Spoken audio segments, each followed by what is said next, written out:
जय हिंद मेरे प्यारे बच्चों, मैं अंकित कुमार झा लेकर हाजिर हूँ एक नया वीडियो, वो भी क्लास 12th फिजिक्स का। तो इसमें हम पढ़ रहे हैं चैप्टर फर्स्ट है, अभी कंप्लीट नहीं हुआ है। इसमें हम पढ़ेंगे स्थिर विद्युत बल और गुरुत्वाकर्षण बल में संबंध, यानी रिलेशन बिटवीन इलेक्ट्रोस्टैटिक फोर्स, जिसको कूलम फोर्स भी बोलते हैं, उसके बीच में, और ग्रेविटेशनल फोर्स के बीच में रिलेशन। देखिए, ग्रेविटेशनल फोर्स किन किन के बीच में लगता है? कोई सी भी दो ऑब्जेक्ट, कोई सी भी जिसमें मास हो, ठीक है, तो उनके बीच में लगता है। और इलेक्ट्रोस्टैटिक फोर्स किस में लगता है? चार्ज के बीच में, दो चार्जों के बीच में, ठीक है। जैसे कि आपको पता है कि सन के अराउंड जो है ना अर्थ ट्रेवल कर रही है, ठीक है, तो ये क्या है? सन का ग्रेविटेशनल फोर्स इस पर लग रहा है, जिसकी वजह से ये ट्रेवल कर रही है, ठीक है। वैसे ही इन दोनों के बीच की डिस्टेंस अगर हमें पता है तो हम पता कर लेंगे कि इनके बीच में कितना फोर्स लग रहा है, ठीक है ना।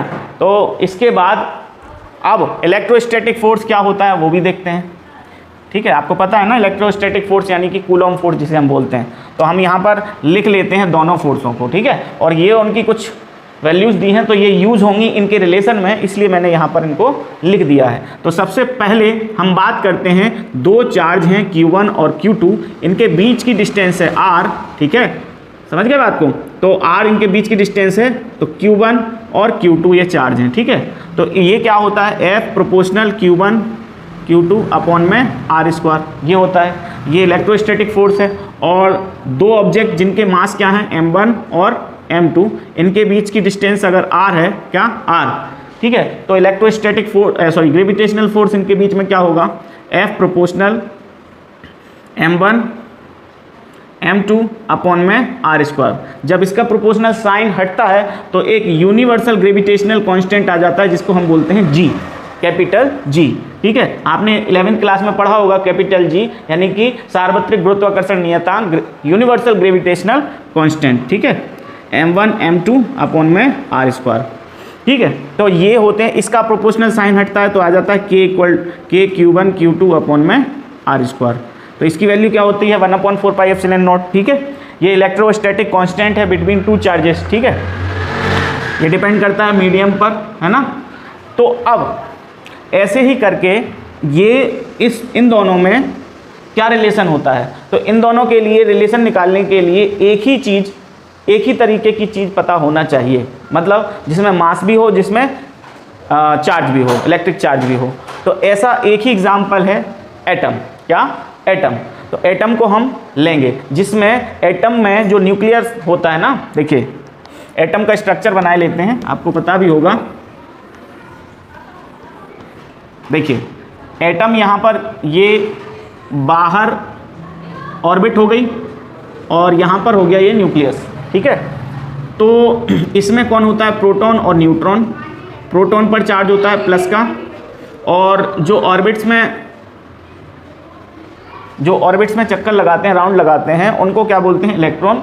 और इलेक्ट्रॉन और इनके बीच में डिस्टेंस कितनी हो गई? मान लो R, कितनी? R, ठीक है। ऐसे ही हम ले लेते हैं इसी साइज के एक एटम को ले लेते हैं, एक ही मैटर का, ये भी एक ही मैटर का हो, ये भी हो, ठीक है। तो यहाँ पर ये बीच में प्रोटॉन और यहाँ पर इलेक्ट्रॉन, ठीक है। याद रखना मैटर सेम होना चाहिए, ठीक है, नहीं तो क्या होता है कि शेप और साइज अलग अलग हो जाती है एटम्स की, अगर डिफरेंट एलिमेंट्स हों, ठीक है। तो यहाँ पर देखिए इन दोनों का, यहाँ देखिए इलेक्ट्रॉन है, इलेक्ट्रॉन, लेकिन उसका मास कितना होता है? मैं इलेक्ट्रॉन के मास को बता देता हूँ me से, और प्रोटॉन के मास को बता देता हूँ mp से। प्रोटॉन मास, इलेक्ट्रॉन मास, इन दोनों के बीच की डिस्टेंस वही r है, ठीक है, क्योंकि ये प्रोटॉन है और ये इलेक्ट्रॉन है, ठीक है। अब देखिए हम ये कौन सा यहाँ पर कौन सा काम करेगा, कौन सा फोर्स काम करेगा? On the basis of mass, मतलब द्रव्यमान पर जो निर्भर करता है वो कौन सा बल होता है? वो होता है गुरुत्वाकर्षण बल। F प्रोपोर्शनल या F इक्वल टू होता है G M1 M2। तो M1 की जगह क्या रख देंगे? E, और M2 की जगह रख देंगे MP अपॉन में डिस्टेंस कितनी? R², ठीक है। एज इट इज़ ये कैसा हो जाएगा? F इक्वल टू K, और Q1 की जगह क्या आ जाएगा? E, है ना, इलेक्ट्रॉन का फोर्स, ठीक है, E² कर देते हैं, क्योंकि इलेक्ट्रॉन और प्रोटॉन का फोर्स सेम होता है, ठीक है। अभी नीचे R², राइट। अब यहाँ पर जो है ना इन सब की वैल्यू रखते हैं पहले। तो m देखिए जी की वैल्यू देखो अब काम में आएंगी ये वैल्यूज, ठीक है। तो जी की वैल्यू कितनी होती है 6.67 इंटू 10⁻11, ठीक है। अब me यानी इलेक्ट्रॉन का मास कितना होता है 9.1 इंटू 10⁻31 kg, ये काय का है इलेक्ट्रॉन का मास है, ठीक है। इनटू में किसका मास, थोड़ा इसको यहाँ ठीक है लिखा रहने दो, बाद में देख लेंगे उधर। तो mp यानी प्रोटॉन का मास कितना है 1.6 इंटू 10⁻27 kg, ठीक है, अपॉन में r² एज इट इज, ठीक है। अब यहाँ पर देखेंगे इसका फोर्स ये जो F है ये एज इट इज है ना, और इक्वल K की वैल्यू कितनी होती है 9.9 into 10⁻9 into 10⁻9 newton metre square पर कूलम स्क्वायर, वो हम यूनिट नहीं रख रहे हैं। E की वैल्यू कितनी है 1.6 इंटू 10⁻19 और कूलम भी नहीं लिख रहा है स्क्वायर, ठीक है, अपॉन में क्या हो जाएगा r², ठीक है बेटा। अब देखिए जब इन दोनों का डिवाइड करेंगे, ये कौन सा फोर्स है, ये ग्रेविटेशनल फोर्स है इसलिए G लगा देते हैं, ठीक है, और ये इलेक्ट्रोस्टैटिक फोर्स है इसलिए E लगा देते हैं। इलेक्ट्रोस्टैटिक फोर्स, ग्रेविटेशनल फोर्स, ठीक है। अब हम क्या करते हैं इन दोनों का डिवाइडेशन करते हैं, चाहे इसमें उसका डिवाइड कर दो चाहे उसमें इसका डिवाइड कर देते हैं, ठीक है। तो ये इक्वेशन फर्स्ट हो गई और ये इक्वेशन सेकंड हो गई, ठीक है। अब डिवाइड करते हैं, ठीक है। तो फर्स्ट सेकंड में डिवाइड कर देते हैं, equation second divide by equation first, है ना। तो क्या रिजल्ट आएगा, हमारा रिजल्ट आएगा FE अपॉन में FG, FE अपॉन में FG, ये तो LHS का डिवाइडेशन हो गया। और फिर इसके बाद r² से r² तो कट ही जाएगा, ठीक है, डिनोमिनेटर से डिनोमिनेटर कट जाएगा, सेम है। अब ऊपर क्या आएगा 9 इंटू 10⁻9 इंटू 1.6 10⁻⁻, ये कितना हो जाएगा, यहाँ पर इसको 16 का स्क्वायर कर देते हैं और ये हो जाएगा -10⁻38, कितना हो जाएगा -38।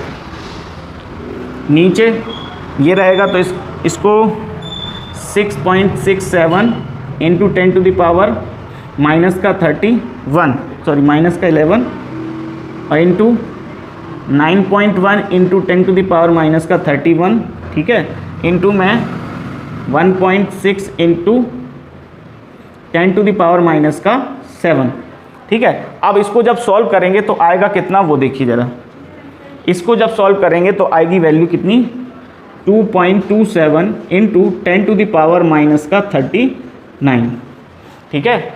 इसको जब सॉल्व करेंगे, सॉरी माइनस नहीं प्लस का 39, ठीक है, प्लस का 39 आएगा। आई बात समझ में।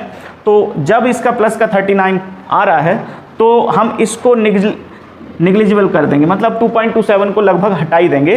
तो आखिरकार जो सॉल्यूशन आएगा वो कितना आएगा, देखिए यहाँ पर लास्ट रिजल्ट यहाँ पर देखिए, FE अपॉन में FE अपॉन में FG, ये होगा कितना, देखो लगभग का साइन लगाई देते हैं अप्रॉक्स का, ये होता है 10⁻39, राइट।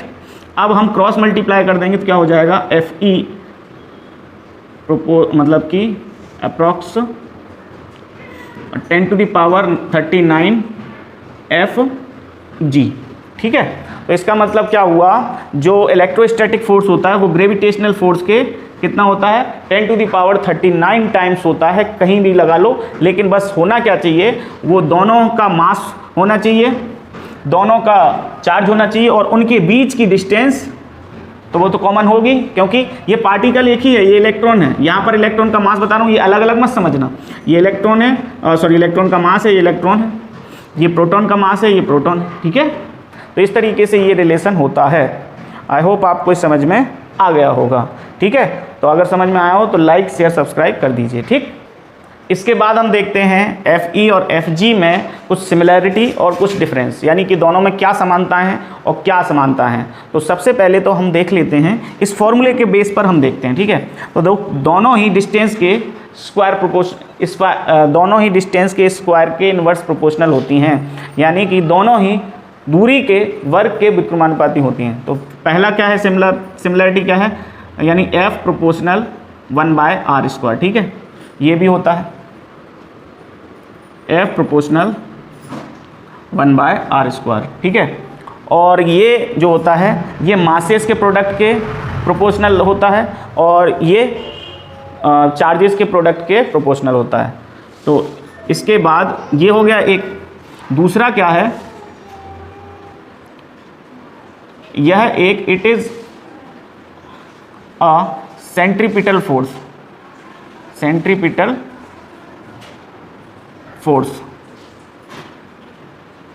यह एक केंद्रीय बल है,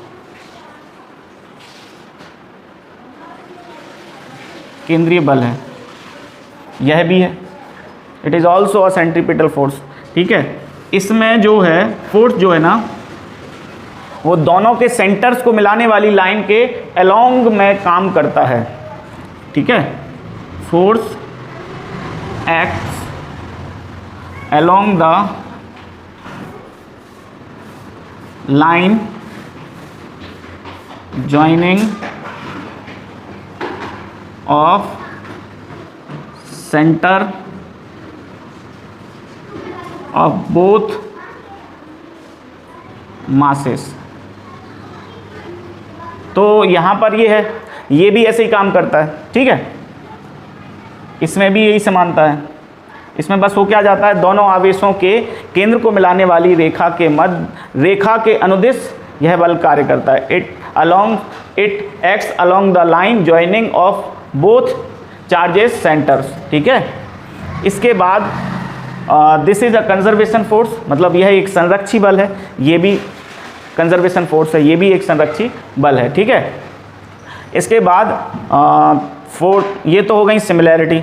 और डिसिमिलैरिटी क्या है, मतलब कि डिफरेंस क्या है इनमें डिफरेंस है कि ये जो होता है ये केवल अट्रैक्शन फोर्स होता है और यहाँ पर जो आपका इलेक्ट्रोस्टैटिक फोर्स होता है ये अट्रैक्शन भी होता है और रिपल्सन फोर्स भी अप्लाई करता है, अट्रैक्टिव भी होता है और रिपल्सिव भी होता है, राइट। इसके बाद ये एक बहुत ज़्यादा ये ताकतवर है इसके कंपैरिजन में, ठीक है। तो हम कह सकते हैं this is more powerful than that, ठीक है। तो ये एक डिफरेंस हो गया, ठीक है। तो डिफरेंस कौन कौन से हो गए, सिमिलरिटी क्या हो गई, स्क्वायर के इन्वर्स प्रोपोर्शनल डिस्टेंस स्क्वायर के, और ये एक सेंट्रीपिटल फोर्स है, ये भी सेंट्रीपिटल फोर्स है, ये एक्ट करता है दोनों मासेस को मिलाने वाली लाइन के अलोंग, ये भी दोनों चार्जेस के सेंटर्स को मिलाने वाली लाइन के अलोंग ये वर्क करता है इलेक्ट्रोस्टैटिक फोर्स। इसके बाद ये एक कंजर्वेटिव फोर्स है, ये भी कंजर्वेटिव है।